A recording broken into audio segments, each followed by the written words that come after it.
This program is rated PG. It contains themes and scenes which may not be suitable for very young audiences. Parental guidance is advised. Be advised that the views and opinions of the hosts and guests do not reflect those of the station.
Hi, my name is Butch Valdez, and welcome to Talk to Harry, except that Harry is not here. He seems to be waylaid somewhere outside the Philippines right now. But nevertheless, we have to have a show that is supposed to be reserved for the Citizen National Guard. And so here we are, myself and my good friend, Mr. Art Alvendia. And we intend to, of course, share with you some of the ideas as we discuss a very salient point and a question that is always in the minds of many people right now as they are experiencing a lot of changes. Is the Philippines moving towards a renaissance? Are there moves being made by the government, by the leadership, that are pointing towards a rebirth of the Philippines in terms of economics, in terms of even culture and science and all aspects of our society. And this we intend to discuss with you for the next hour. And hopefully we're able to encourage some of you to ask the same question of yourselves. Are we moving towards a renaissance? What do you think, Art? Well, I think the coming in of President Digong has really brought in new ideas in our in governance, not only in the area of international relationship, but also in governance and economic development. Yes. You know. Yeah. Well, everybody talks about the move to China and balancing the influence of China and the Philippines, and it's now being a player in the Asian region. This is really something new for our country, certainly. He has indeed put us in the map, and not just one, but quite a number of world leaders and political analysts have commended him for whatever he's doing. And but of course, the opposition will always be the opposition. Whatever they're trying to do, and by destroying the reputation, not just of our president, but of the country as well, it's not making any grounds internationally, it seems. But President Digong, rightfully, as you had said, has put us in the map, and people have now a healthy respect for the Philippine leadership and the Philippines as a country. What do you think? Yes, it's clear in the leadership role that he has played, being able to assemble a summit here that and we have leaders commending him for the kind of independence that he has shown. Even vis-a-vis established global institutions. No? I mean, I think this is, Yeah. of course, shocking for those who have been tied to these interests and who live by their graces. Yeah. But that's expected. What's significant here all the time, as what we discuss is, and many people see it, is that despite his colorful language, no? Yeah. Despite his so-called provincial habits, as he always says, tiga provincial lang ako, ganyan, di ba? Sasabihin niya, he comes up with ideas about sovereignty. Yes. And he knows his history, and that's why he brings the Philippine position in precisely the kind of position that many Filipinos have been waiting for. No? Regardless of ideology, I've seen people that were surprised, even those that were leftist ideologues, and of course the so-called rightists, the more militant rightists, no? And they converge with one idea. No? It is the assertion of the sovereignty of the Philippines. No? Well, what comes across, I think, is his heart. You know, the common humanity that he shares with everyone. You know? Yung puso niya. Yung puso niya, not Nasa only to tao. our people, but even to the international community, the leaders. You note that this guy is saying that this guy loves his country. I mean, they can understand the difference in the position he's taken, but they know that he's driven by this love for country and is supported by the. I mean, there was a guy who said that. How can you put the guy to jail if 90% of their people love him? Yes. medyo malabo nga yun. Medyo malabo yan, And they're insisting that he faces the international, what is this? Criminal court, no? International Criminal Court. But people don't realize that the International Criminal Court is not a UN body, no? It was actually an organization which was principally sponsored by a guy named George Soros, no? And invited many representatives from the countries, of course, including those that are of note, to pull in other countries to be members of it, no? And then using human rights as a banner, attaches themselves to the human rights organization in the United Nations. But that attachment is not even in writing. They just attach themselves for propaganda's sake. So it was. Do you think it was right for the president to just say, "I'm not going to be a member of that organization"?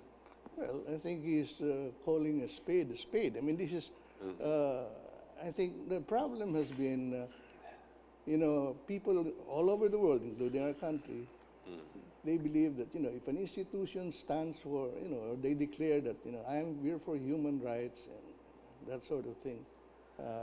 Nobody argues. Those are universal things that you can values that we all love, and you don't dare say that you're against it. But the problem is they misconstrue or maybe don't see that a number of these institutions have been wielded for the political interests of either the people in the leadership or institutions, countries behind them. And I think that's what many of the third world countries have also noted about the ICC. That's right.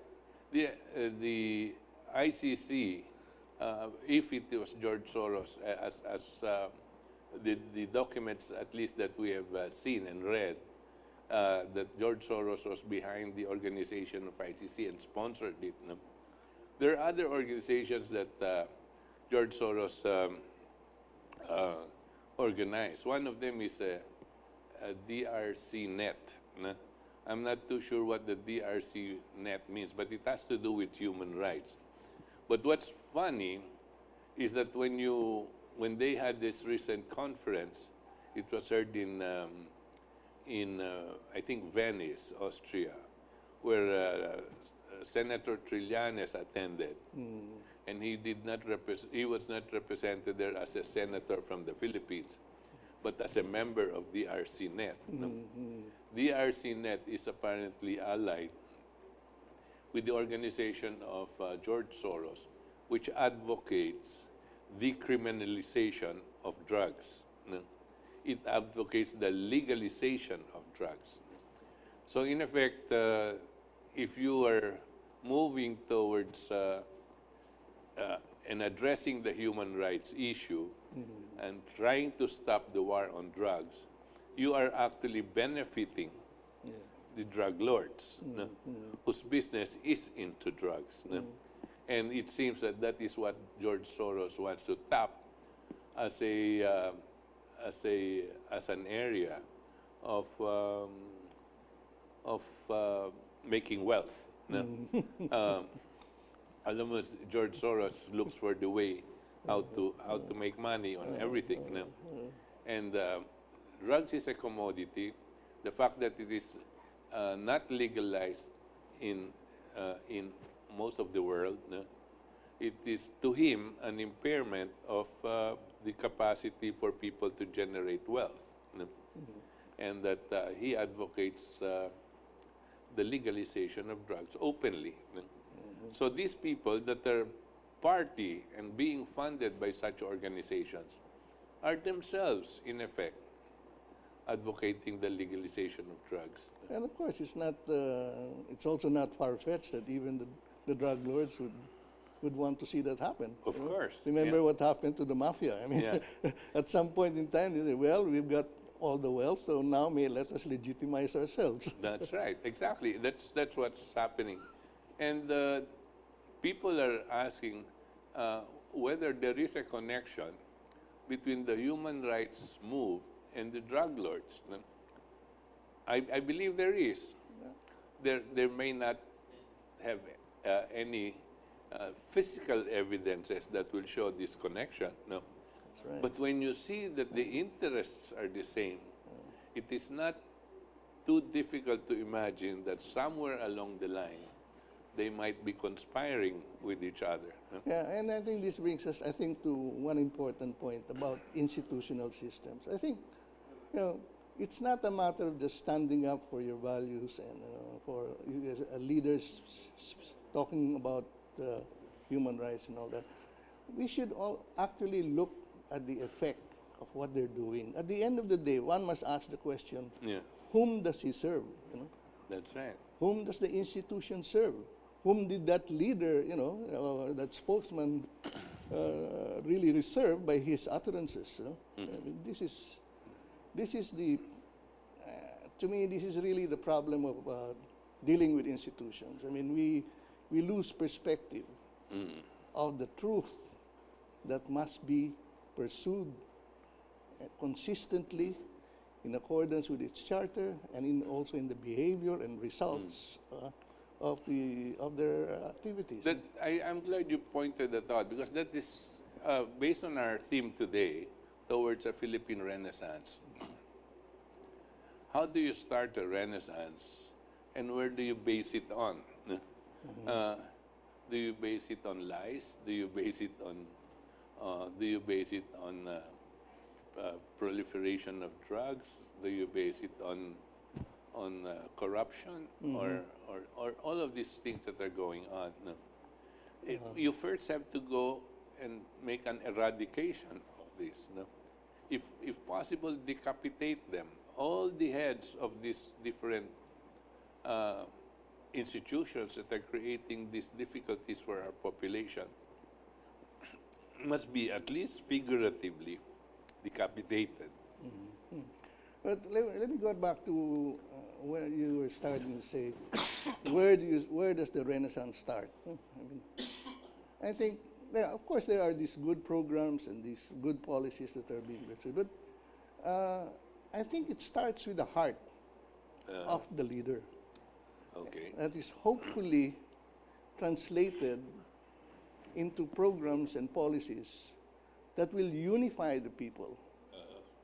Because you also have to capture the heart of the people, so that you can do the changes that must happen. You see, the change, it's not just visible. It's a lot of it is really in the culture and the mindsets of the leaders, the bureaucracy, the people. You know.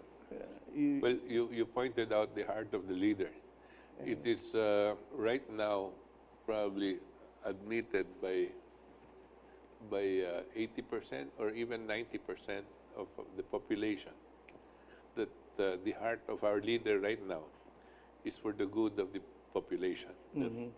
And his heart is also for the upliftment of the sovereign Republic of the Philippines. Yeah. That is still, that is almost unquestioned by anybody. Now, what is now being questioned is the means by which he tries to implement this. No? And this is where you have all of these human rights people and going on. But the objective and the intent, they cannot question. Yes. Well, that's right. I mean, the heart is, of course, the starting point, but we have to translate that into organizations, into policies, into programs, into fund allocations that follow through the objectives Right. of the. It's good you brought out fund allocation. In the next segment of the program, I'd like to point out a recent development with regard to something that has been debilitating the condition of life of many, many Filipinos, as well as many businesses. This is the burden, excruciating burden of electricity costs that we have been submitted to by previous administrations. Specifically, I think it would have come from the moves of President Fidel Ramos, in his privatization of the power sector and the initiation of the EPIRA, which is a most onerous type of legislation that had been imposed on us for the past 20 years. So now we'll take a break.